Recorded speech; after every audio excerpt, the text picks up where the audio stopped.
Good evening, friends. I'm Dr. Mohit Kumar Arora. So today I'll be giving a presentation on pediatric osteoporosis. Now, this was the talk I gave in IOCON 2021 in Goa, held in December 2021. So we start with the talk now. Now, the aim of this presentation would be I'll be defining what pediatric osteoporosis is. We'll be talking about the causes, diagnosis, treatment, and recent advances. Now, as per International Society for Clinical Densitometry, pediatric osteoporosis is defined as presence of one or more vertebral fractures in the absence of local disease or high energy trauma. Then Z-score less than or equal to -2 and history of clinically significant fractures, specifically 2 or more long bone fractures by 10 years of age or 3 or more long bone fractures at any age up to 19 years of age. Now, pediatric osteoporosis has been classified into two types: primary osteoporosis and secondary osteoporosis. Primary osteoporosis includes osteogenesis imperfecta, Marfan's Ehlers-Danlos syndrome, homocystinuria, idiopathic juvenile osteoporosis, and other genetic causes. Secondary osteoporosis, as itself implies, it is secondary to some causes, the most common of which are nutritional, intestinal, and malabsorption disorders, including vitamin and mineral deficiency, inflammatory bowel disease like celiac disease, neuropsychiatric causes like cerebral palsy, spina bifida, myopathy, DMD, and spinomuscular atrophy. Now, inflammatory diseases like juvenile idiopathic arthritis, SLE. Then secondary to therapies like the pediatric patients who are on long-term glucocorticoid therapy, anticonvulsant chemotherapy, or post-bone marrow or solid organ transplant. Less common causes are endocrine causes like growth or sex hormone deficiencies, Cushing syndrome, hematological disorders like leukemia, thalassemia, and chronic kidney disease. Now, whenever a patient which is suspected to have a pediatric osteoporosis comes to the clinic, he or she needs to be investigated, and the investigations done include blood investigations like calcium alkaline phosphatase, phosphate, serum vitamin D level, serum PTH level, parathyroid level, then radiological imaging, DEXA scan, if required quantitative computed tomography, and transiliac bone biopsy with tetracycline labeling, which is a confirmatory test for pediatric osteoporosis. Now, this is an article published in Pediatric Radiology. It says that as per the Indian Society of Clinical Densitometry, any child being treated or considered for treatment of osteoporosis should undergo DEXA examination, the sites of which are posterior or anterior lumbar spine, femoral neck, trochanteric region, or total hip region. Now, the bone markers can be used to diagnose or to monitor the treatment for osteoporosis. They are still in an investigative stage in pediatric patients. They include osteocalcin, which is a non-collagenous protein synthesized by osteoblasts. It denotes their activity in bone turnover. The other one is beta cross-lab, which is a specific marker for degradation of type 1 collagen. It increases in patients with increased bone resorption. So, vertebral fractures are the earliest sign of a pediatric osteoporosis. They are often asymptomatic and easily go undiagnosed. Hence, spine fracture surveillance is required for early intervention, and spine imaging is done for the spine fracture surveillance. The predictors are long-term use of corticosteroids, immobility, delayed puberty or pubertal arrest, chronic inflammation, backache, reduction in spine BMD Z-score, thalassemia with frequent transfusion in children older than 10 years. Now, points to consider when assessing treatment or potential for recovery. The greater number of fracture or degree of vertebral compression, urgent treatment is required. The remaining growth potential, if it is more, then the chances of recovery are better. The likelihood of persistent risk factor, if they are more, the prognosis is bad. As far as the treatment is concerned, bisphosphonates are currently the only recommended medical treatment and standard of care for osteoporosis. Supplements like calcium and vitamin D are usually given along with them.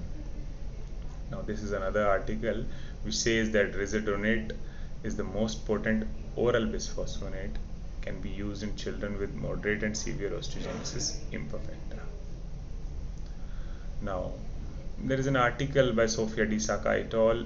In Therapeutic Advances in Musculoskeletal Diseases 2020, where they have given their approach for use of zoledronate in children with osteoporosis. So they have classified them into three groups. The first one is disuse osteoporosis, which is secondary to cerebral palsy and other neurological condition. In that case, what they say is we give 2 years of full dose every 6 months, that is year 1 and 2 of treatment, then 1 year of half dose every 6 months, that is year 3 of treatment, then 1/4 of the dose every 6 months after 3 years of treatment. The other group is primary bone fragility disorders such as osteogenesis imperfecta, primary muscle disorders like DMD, hematological disorders like thalassemia. In that case, you give full dose every 6 months until the BMD as appropriate for age is at 0 standard deviation. If the BMD is between 0 to 2, give half dose of zoledronate every 6 months. If BMD is more than +2 standard deviation, give only 1/4 of dose of zoledronate every 12 months. Then the third group is where the underlying condition may be controlled or treated, such as ALL, inflammatory bowel disease, or renal transplant. If commenced, they should have full dose every 6 months. The duration of treatment should be individualized based on the continuation of steroid treatment, their bone marrow density, pubertal status, and the underlying cause. Usually the children in these group, they don't require any treatment after the complete resolution of primary disease. Now, the zoledronate dosage can be calculated as per the age of the child, and for age less than 2 years it is 0.025 milligram per kilo per day, then 2 to 5 it is 0.035, and for more than 5 years of age it is 0.05.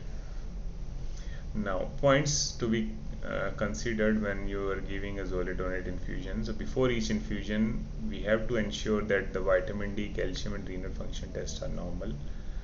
Acute phase reactions like fever, headache, myalgia, arthralgia, malaise are not that uncommon when giving zoledronate infusion, hence prophylactic paracetamol to be used. Treatment is stopped once the skeletal maturity is achieved. Now, this is another article by Vurimes et al. And Trejo et al. It shows that the pattern of stress fracture in femur was related to, in fact, severity of OI rather than bisphosphonate in those children who were put on bisphosphonates. Now, pamidronate therapy has been associated with delayed healing of osteotomy sites, but not delayed fracture healing in OI patients. Hence, maintaining a bisphosphonate-free interval of some months is recommended after osteotomy and to ensure adequate callus formation before the next dose. Now, whenever we are putting a children into a bisphosphonate therapy, there are certain changes in the X-rays that can be seen, which are called metaphyseal sclerotic lines of long bones called zebra lines. Now, denosumab can be given in children with osteogenesis imperfecta and Duchenne muscular dystrophy. Anabolics like growth hormones, not as effective as bisphosphonates. They're limited only to patients with growth hormone deficiencies. Testosterone to be used for induction of puberty in patients with delayed puberty, because that could also lead to pediatric osteoporosis if not treated early.